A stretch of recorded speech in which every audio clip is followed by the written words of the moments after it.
జై తెలంగాణ.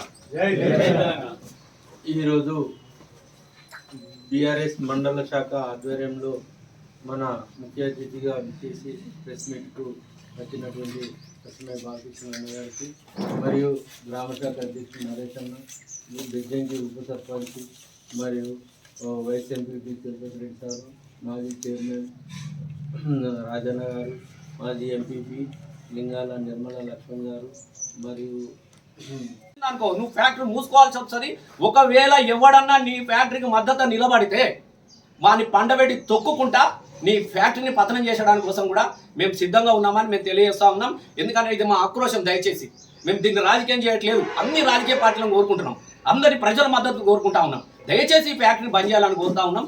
ఫ్యాక్టరీ వాడు దగ్గర ఎవడు పైసలు అడిగినా కూడా వాడిని ఇక నేను ఈ పాత్రికే సాక్షిగా నేను కొన్ని విషయాలు నేను చెప్పలేను. వాళ్ళని ఊరేగించే రోజులు వస్తాయి. మీకు దమ్ముంటే నేను ఎమ్మెల్యే గారు వచ్చి పంచిపోయింది కదా, తీసుకురా.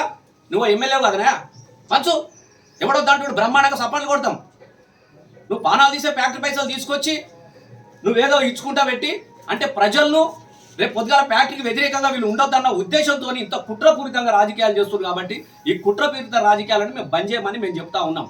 దయచేసి ఎందుకంటే నీతో అభివృద్ధి కాదు. నేను అడగాం సార్, కోంపల్లి సార్ నువ్వేం భయపడకు, నిన్న బేగంపేట వచ్చినావు దొంగలేకో ఉరికినావు, ఎందుకంటే రోడ్ అడుగుతారని. నేను రోడ్ అడగం సార్, ఎందుకంటే వాళ్ళు కూడా నాకు 2 ఏళ్ళు అయితే నేను 5-6 కిలోమీటర్లు తెచ్చిన, కిలోమీటర్ కూడా చెయ్యలేదు, 2.5 ఏళ్ళు అయిపోయింది, నువ్వు చెయ్యవు, నేను మేము అడగం సార్. అట్లాగే ఇంకా మా గుండారం ఈ పెరకబండ తవ్వ కూడా నిన్ను అడగం మేము దయచేసి. అట్లాగే మా పోతారం నుంచి డబల్ రోడ్ కూడా నిన్ను అడగం. మా కృష్ణపూర్ దాకున్న రోడ్ కూడా నిన్ను అడగం. నీకు అక్కడి నుంచి పోయే రోడ్ కూడా నిన్ను అడగం. నిన్ను ఏం అడగం సార్, ఇవ్వలే మనం. దయచేసి నువ్వు మంచిగా ఎంజాయ్ చేయి, కానీ మా పానాలు తీసే ఫ్యాక్టరీ మాత్రం సపోర్ట్ చేయం సార్. ఇది ఒక్కటి మేము కోరుకుంటా ఉంటున్నాం. నువ్వేం చేయకపోయినా మేము ఎవ్వరు అడగం, మేము ఏం చెయ్యం. ఒకవేళ మా సర్పంచులు అంతా నాకే కావాలంటే కూడా చెప్పు, మా వాళ్ళందరూ తీసుకొచ్చి నీకు అప్పచెప్పిపోతాను, నీ దండం పెడతా. కానీ ఈ పానాలు తీసే పని చెయ్యకు నువ్వు.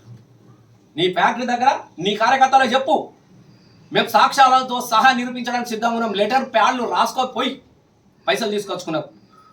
పిల్లలకు యూనిఫామ్లు ఇవ్వమని చెప్పేసి ఎవరు అడిగారు నిన్ను? ఎట్లా పానాలు తీసే ఫ్యాక్టరీ వాడిని పైసలు తీసుకొస్తావా? మన పిండ కూడా తీసుకొచ్చి పంచ ప్రయత్నం చేస్తావా? కాబట్టి దయచేసి మీకు మళ్ళీ చెప్తా ఉన్నా. ఇప్పుడు ఎందుకనంటే ఇలా ఫ్యాక్టరీలో చెప్పే ప్రజలకు అందరికి శవాల మీద తప్ప తెల్ల బట్టలు కూడా పంపిస్తాడు వాడు. నేను 100% ఈ పని కాకుంటే పీనుగులను దాచిపెట్టే డిఫ్రిజ్ ఏం ఫ్రిడ్జ్ అంటారు, అవి కూడా సప్లై చేస్తాడు. అవి కూడా చెప్పి తెల్ల బట్టలు సప్లై చేయి. ఇంటింటికి ఎప్పుడో చచ్చిపోతారో తెలియదు నీ ఫ్యాక్టరీతోని. చాలా కాబట్టి ఇప్పటికైనా మానుకోవాలి. నేను ఫ్యాక్టరీ యజమాన్యాన్ని కూడా చెప్తున్నా, మీరు మళ్ళీ మీరు ఆలోచించుకోమని చెప్తా ఉన్నాం. దయచేసి మీరు మానవత్వంతో ఆలోచించమని చెప్తా ఉన్నాం. మీ లాభాల కోసం, మీ ఆర్థికమైనటువంటి వ్యాపారం కోసము దయచేసి మా బెంచెక్కి వాళ్ళ ప్రాణాలు తీయకండి. ఎవరు కూడా నీ ఫ్యాక్టరీ దగ్గర ఎవరు ₹1 ఆశించడానికి కోసం మీ ప్రజలు సిద్ధంగా లేరు. ఎవడన్నా బ్రోతలుగాల్లో నీ ఏజెంట్గాల్లో ఆశపడితే మాకు సంబంధం లేదు. కాబట్టి ఇది మొదటి చర్యగా డెఫినెట్గా మీకు హెచ్చరిస్తూ ఉన్నాం. మళ్ళీ అతి తొందరలోనే మా కార్యాచరణ రూపొందించుకుంటాం. ఫ్యాక్టరీకి వ్యతిరేకంగా మేము పోరాటం చేస్తాం. ఇంకో ఇందాకనే మా గుగ్గిల వాళ్ళు కూడా వచ్చినారు. నేను 100% పాపం కొట్లాడి అలిసిపోయి నాతో నాకు అవ్వ అడిగింది మొన్న పోతే, అమ్మ అంటే చచ్చిపోతాం సార్, ఏం చేస్తాం సార్, ఇంత విషయం కలిపారు సార్, అందులో ఒకటేసారి చచ్చిపోతాం. రోజు ఆ గాలి వీల్చి ఆ లొల్లికి సప్పుడు పాడుగానే పొద్దంతా పని చేసుకొని వచ్చి నిద్రపోతలేం సార్, ఇంత ట్యాంకులలో విషయం కలిపి ఒకసారి జావగొట్టమని చెప్పండి సార్ అని చెప్తా ఉన్నారు.